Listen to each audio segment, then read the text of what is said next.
Hi, this is Andrew Moore-Crispin for Gadget TV on Butterscotch.com, and today we're taking a look at the Acer Iconia A500 Android tablet.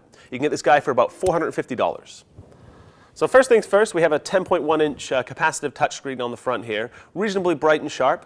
We have a 2-megapixel camera that sits in the bezel over here on the left. We would have rather seen it sitting in the top for video chat, but that really is a small complaint. And beyond that, there are no buttons on the front of the device, and that's because Honeycomb has included in its build software buttons here. So the lower, maybe what is that, half an inch, I guess. The lower half inch here is actually dedicated to Android or to Honeycomb functions. We can do things like go home, we can pull up multitasking, we can go back depending where we are in an application. If we tap over here, we can also get access to some settings you might want to change with just one tap. And if we tap again, it expands to a wider list. We can just do things like change the brightness, turn notifications on and off, and turn airplane mode on. Or we can tap here and go into the deeper settings. So we'll go home here. Now inside this thing, we're running a dual-core 1 gigahertz NVIDIA Tegra 2 processor, which is pretty much the standard of the higher end right now. We have a gig of RAM, and we also have 16 gigabytes of internal storage, which we can expand via microSD. We'll show you that in a moment. So on the spec side, really well appointed, and a nice capable tablet. On the hardware side, not quite so nice. My major complaints with this thing, I don't know if you were able to hear the vibration motor that happens when you press certain buttons, but it really isn't that well tuned. It just feels kind of cheap, to be honest with you. If we take a look on the back of the device, it's kind of a little bit of a plasticky backing here. We have stereo speakers on either side, obviously. We have a 5-megapixel camera with LED flash, and up here we have a space for expandable microSD storage. So like I said, it's a capable tablet, well appointed on the spec side, but it just doesn't feel quite solid enough. Take a look on the top here. We have an orientation lock. We also have a volume rocker. And again, you can kind of see the build quality complaints that I'm talking about. On the left-hand side of the device, we have a headphone jack here that'll also accept mic in. We have our power button, and we have an HDMI out, which is a nice touch, so we can actually push music, movies, games, videos, whatever, onto a larger HD TV screen. We also have, unique to Android tablets, a USB port, a micro USB port here, and we also have the charging port here for the included adapter. Recessed under here is the reset button. And on the bottom is a dock connector for some accessories, one of which is a keyboard. And I'm sure there will be others if the A500 actually kind of makes some inroads in the tablet market. So what's really interesting about this device is that it really is kind of the narrow end of the wedge. What Acer tends to do is build hardware that is pretty good quality, but price it low enough that really competitors don't really stand a chance when people are kind of sitting at a big box store debating which tablet they're going to buy. So like I said, narrow end of the wedge that should actually see the pricing in the Android tablet market really start to kind of come down.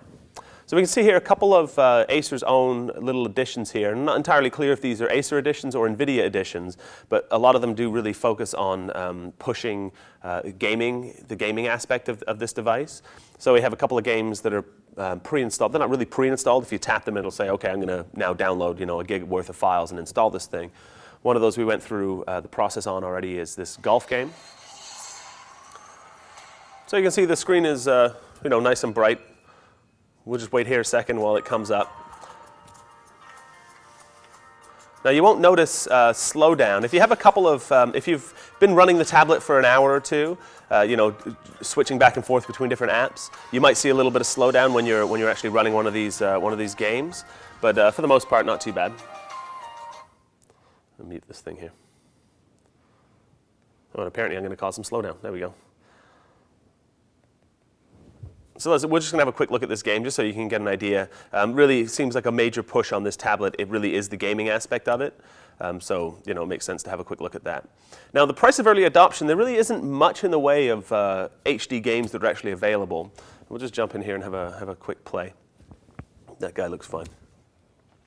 Like I say, not a great deal in the way of games that are currently available. Obviously, you have full access to the Android market, as this is an approved Android tablet. So you do get access to the full Android market, but really games that are tuned for the NVIDIA Tegra 2 processor and the NVIDIA GeForce GPU aren't really a great deal of those just yet.